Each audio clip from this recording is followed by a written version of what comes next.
So I really want to first make this point. This is a complete breakdown of the regulatory mechanism and complete irresponsibility by the government and DGCA to implement its own norms. So the crisis is not a natural breakdown, it is a fallout of the government, and the major reason which we have to understand is also how did this airline become the monopoly player in this system. They are around 60 to 65, they control around 60 to 65% of the market.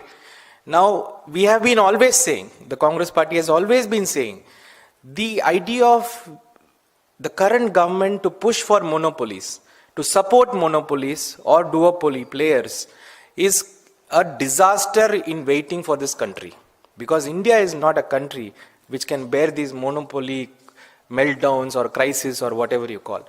And we have been completely pointing out at this industry especially that it's not only in this airline, even in the airports, there is a monopoly being created for Adani.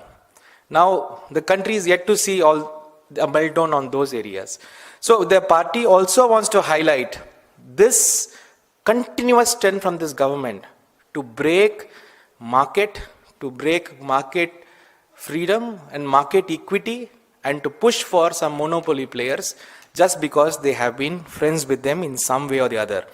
Now, for example, if you take this group, especially IndiGo, and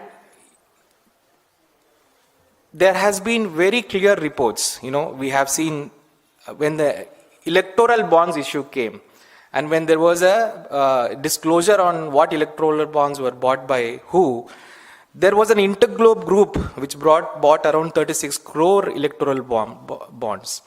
And from this InterGlobe group, the promoter of IndiGo, Mr. Rahul Bhatia, has bought around 20 crore of electoral bonds.